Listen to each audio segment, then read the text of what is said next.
Welcome back. Andrew McCabe, who ran the FBI again after Comey was fired, also spoke about the president's views on Russia in that 60 Minutes interview and in his new book out tomorrow.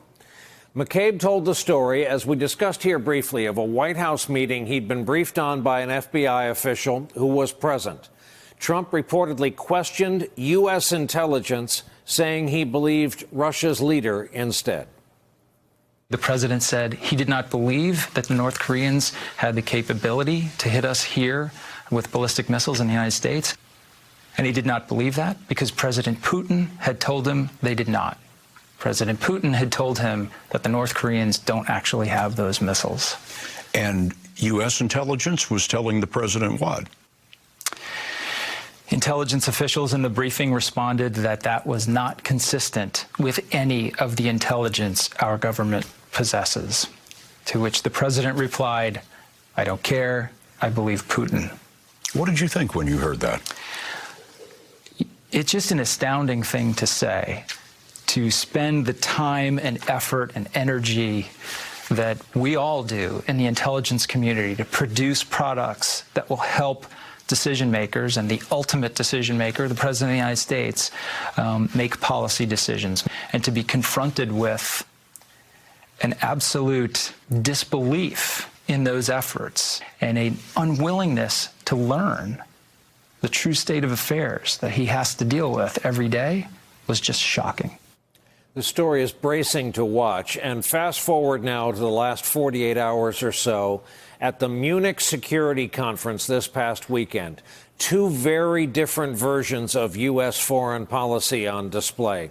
Former Vice President Joe Biden and current Vice President Mike Pence both spoke at the event on Saturday. Biden, for his part, wasted no time going after the Trump administration. The America I see does not wish to turn our back on the world or our allies, our closest allies. And I promise you, as my mother would say, this too shall pass. We will be back. We will be back. Don't have any doubt about that.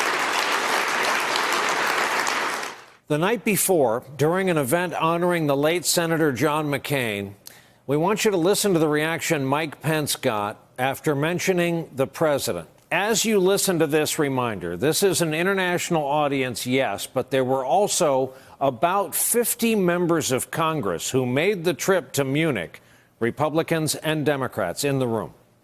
I bring greetings from the 45th President of the United States of America, President Donald Trump. Last August. That's about how it went. With us to talk about it tonight, Michael McFaul, the former U.S. ambassador to Russia, who was in the room during Vice President Mike Pence's remarks in Munich. His latest book is titled From Cold War to Hot Peace, an American ambassador in Putin's Russia. Mr. Ambassador, first of all, the speech by Mike Pence that gathered as much news as the crickets in the room there was an admonition to our oldest allies in Europe to get out of the Iran nuclear deal. As I heard someone say this past weekend, if you didn't think we were blowing up the standing world order, this weekend made it quite clear. And a buddy of mine in this line of work said Mike Pence is its willing executioner. Well, Brian, it was a stunning speech all around. The vice president was doing very little to try to explain why it's important for us to have allies and our transatlantic partners. He lectured them that they needed to leave this deal. That was shocking to the people sitting next to me when he said that. And it felt like the speech was really aimed at just two people in the room, Ivanka Trump and Jared Kushner sitting in the front row. It was not a speech designed to reach out to the rest of our European allies and partners there. Quite the contrary. I want to read you how the New York Times put it. In the last few days of a prestigious annual security conference in Munich, the rift between Europe and the Trump administration became open, angry, and concrete, diplomats and analysts say. A senior German official shrugged his shoulders and said, No one any longer believes that Trump cares about the views or interests of the allies. It's broken. And Mr. Ambassador, for those watching tonight for whom this is important news and worrisome and troublesome, in your view, can Joe Biden's advice be taken? Can this be put together in your view? Will we be back? Well, the first thing, I agree with the analysis in the New York Times that you just quoted. It felt broken. And remember, I was at the Vice President Pence's speech at this conference in 2017. Back then, there was cautious optimism that there were grown-ups around. They were going to take care of this transatlantic alliance. That was absent at this meeting, and they've kind of moved on. And I think that's really scary for American national security interests, because we have real challengers out there. Russia, first and foremost, China for the rest of this century. We cannot go it alone in dealing with these kinds of competitors. That's the first thing. The second thing, however, yes, the Vice President Biden's speech got tremendous applause. By the way, Speaker Pelosi was in the room too, and when she stood up to wave, everybody thunderous applause for her. And there was a good news message too. There were, as you already said, 50 members of Congress there, Democrats, Republicans from the Senate, from the U.S. Congress. And I heard lots of positive remarks, especially about some of the young new members that had just been elected that came to this meeting to say, we are still with you, and to remind our European allies that the Trump administration does not always speak for all Americans.